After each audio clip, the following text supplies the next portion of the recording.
नमस्कार, hello friends, आप सभी कैसे हैं। आप सभी का सोशल वर्क के लेबर लॉ क्लास पे आपका बहुत बहुत स्वागत है।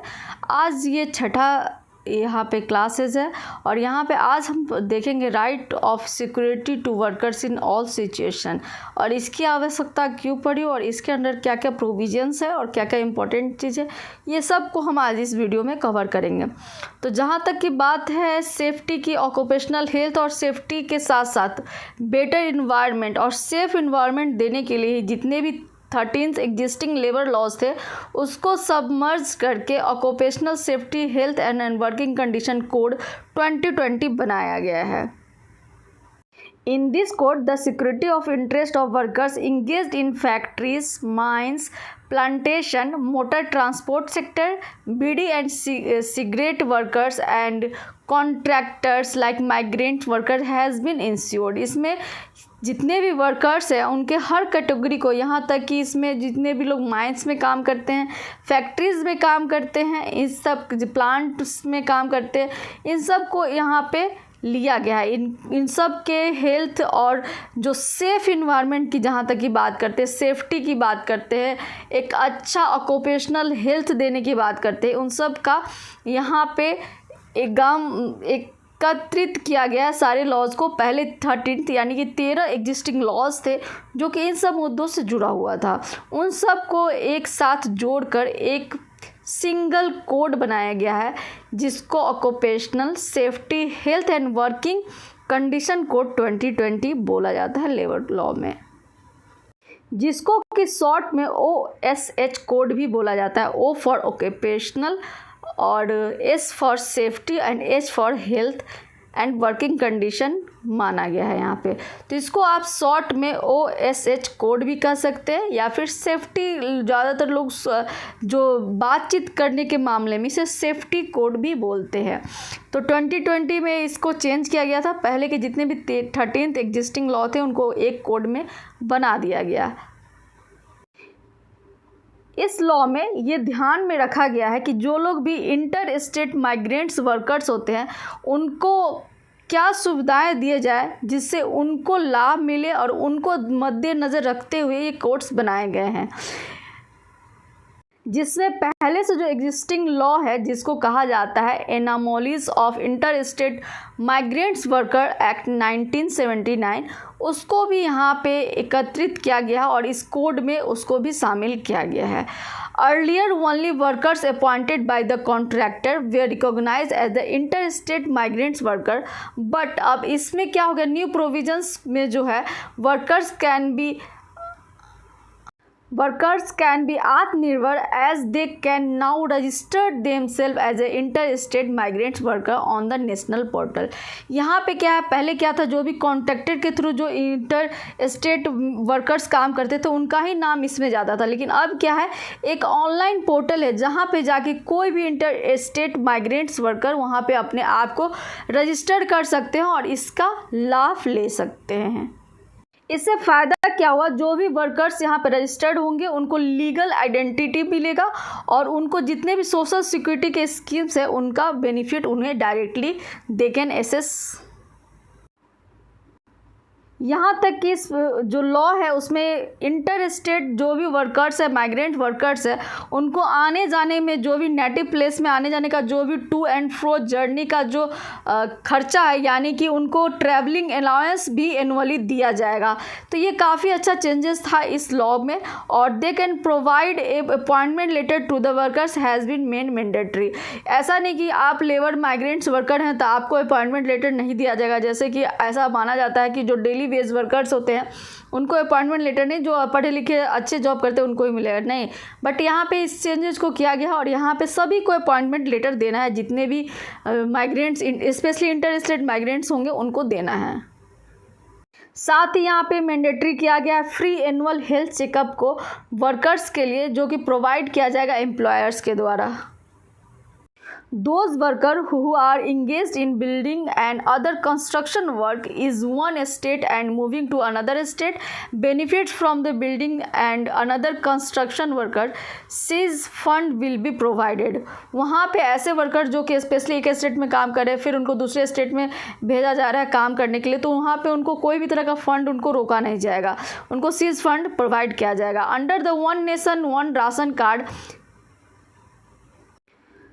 an interstate migrant worker could get ration facility in the state he is working in and the remaining members of his family could be able to avail of the ration facility in the state where they can reside. चलो यहाँ पे एक चीज़ मैं थोड़ा और भी discuss करना चाहती हूँ। जहाँ पे एक पहले तो इस प्रोविजन में ये दिया गया है कि अगर आप किसी स्टेट में काम करते हैं और दूसरे स्टेट में माइग्रेंट्स वर्कर के रूप में काम करने गए हैं तो जो आपका राशन है वो आप अकेले सिंगल मेंबर उस स्टेट में भी अवेल कर सकते हैं और आपके फैमिली मेंबर जो रिमेनिंग फैमिली मेंबर है वो जहाँ वो रेसिडेंस कर रहे हैं वहाँ वो राशन ले सकते हैं। लेकिन यहाँ पे एक छोटा सा सोशल वर्क हम स्टूडेंट 3 चीज़ों को नोट करते हैं। हिज फैमिली लिखा गया है, हर फैमिली नहीं लिखा गया, यानी कि यहाँ पे माइंडसेट है और ज़्यादातर ऐसा होता भी है, बट ये माइंडसेट नहीं है। ज़्यादातर जो मेल मेंबर होते हैं फैमिली के वो ही दूसरे स्टेट में कमाने जाते हैं, बट ऐसा नहीं है, विमेन भी जाती है कमाने। तो यहाँ पे इसको जेंडर बेस यहाँ पे नहीं लिखना चाहिए था मेरे समझ से, अदरवाइज़ ये यहाँ पर प्रोविज़न है तो ये ठीक है। साथ ही यहाँ पे helpline facility in every state for the resolution of inter state migrant worker grievances. अगर इंटर स्टेट जो भी माइग्रेंट्स वर्कर है उनको किसी भी तरह का कोई तकलीफ़ है या फिर किसी तरह का कोई झगड़ा है, झंझट है, कुछ भी किसी तरह का इधर वो किसी चीज़ से भी जुड़ा हुआ, उनके लिए यहाँ पे हेल्पलाइन फैसिलिटी बनाया गया है जो कि मैंडेटरी किया गया है, सारे स्टेट में उसका होना ज़रूरी है। National database to be created for the inter state migrant workers. यहाँ पे नेशनल डाटाबेस भी तैयार किया जाएगा। Instead of 240 days now if workers has worked 180 days he shall be entitled for 1 day leave for every 20 days of work done. हर 20 दिन पे कम से कम 1 दिन का उन्हें लीव मिलना ज़रूरी है, यहाँ पे मैंडेटरी किया गया है। पहले क्या था 240 दिन पे ही ये रूल था, लेकिन उसको घटा के 180 डेज़ पे भी अगर कोई वर्कर्स लगातार काम कर रहा है तो उन्हें कम से कम हर 20 दिन पे 1 दिन की छुट्टी मिलना अनिवार्य किया गया है। Women empowerment through the labour code. यहाँ पे वुमेन एम्पावरमेंट के बारे में मैं पीछे आपसे चर्चा की थी, यहाँ पे आगे दिया गया है। क्या दिया गया चलिए देखते। बहुत ऐसा जगह होता है जहाँ पे विमेन को काम करने नहीं दिया जाता है, वहीं पे यहाँ पे अपॉर्चुनिटी की बात करें, जेंडर इक्वलिटी की बात करें इन द वर्क सेंस, तो जो भी वुमेन काम करना चाहती है किसी भी इस्टेब्लिशमेंट के under they have right to work there. यहाँ पे दिया गया है right to women workers to work in all types of establishments, तो ये दिया गया है यहाँ पे। नेक्स्ट बात वुमेन से जुड़ा हुआ यहाँ पे है कि women have been given the right to work at night with their consent and it has also been ensured that the employer could make adequate arrangement to provide safety and facility to women workers at night. अगर women को किसी organisation में रात में काम करना पड़ता है तो उनके कंसेंट से, ऐसा नहीं कि वो काम नहीं करना चाहती है और एम्प्लॉयर उससे ज़बरदस्ती काम करवा रहा है, ऐसा बिल्कुल भी नहीं करना है, उनके कंसेंट से ही उनसे काम करवाना है। साथ ही क्या अगर वो काम कर रही है तो उनके जितने भी सेफ्टीज़ के ध्यान रखना है, जितना भी वुमेन से जुड़ा फैसिलिटीज़ है उन सारा का सेफ्टी अरेंजमेंट वहाँ पे होना चाहिए। 2017 में यानी कि 2017 में मैटरनिटी बेनिफिट्स एक्ट में अमेंडमेंट किया गया था जिसको इंक्रीज़ करके paid maternity leave for women workers from 12 to 26 weeks किया गया था and ensure mandatory crease facility in all establishment having 50 और मोर वर्कर्स, ये किया गया है।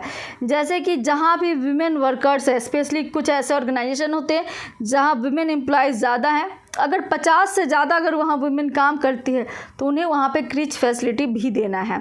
साथ ही पेड मैटरनिटी लीव को जो ड्यूरेशन है वो 12 वीक्स से बढ़ा के 26 वीक्स तक कर दिया गया सारे इंडस्ट्री फैक्ट्री। हाइलाइट्स की बात करें तो new labour code will be insure minimum wage and social security to 50 crore workers engaged in unorganized and organized sector and self-employed. This is the 6th class of labour law code in social work. और यहाँ पे आज हमने जाना कि किस तरह से they are 13 existing labour clause code, जिसको कि अब OSH जो कोड है उसमें ट्रांसफ़र कर दिया गया है, मतलब एक साथ कर दिया गया है। और यहाँ पे क्या क्या मेन प्रोविजंस है, जैसे कि वुमेन को लेके क्या है, क्या सेफ्टी रूल्स हैं, क्या क्या मैंडेटरी है, हेल्थ चेकअप वगैरह, चाहे इंटर स्टेट जो माइग्रेंट्स वर्कर हैं उनको किस तरह का बेनिफिट्स मिल रहा है, one nation one ration card के तहत वो कहीं भी राशन उठा सकते हैं। इस तरह के मेन मुद्दों पर आज हमने चर्चा किया। तो सोशल वर्क में लेबर लॉ कोड में इस क्लास में इतना ही हम आज जानते हैं। अगले क्लास में हम इसको और डिटेल में समझेंगे कि डिस्प्यूट से जुड़ा हुआ क्या कुछ प्रोविजंस है, डिस्प्यूट होता है तो कैसे काम करती है, कैसे उनका उसको मैनेज करने का या फिर ग्रीवांस का क्या तरीका है, ये सब हम जानेंगे अगले क्लास में। तब तक के लिए बने रहिए, धन्यवाद।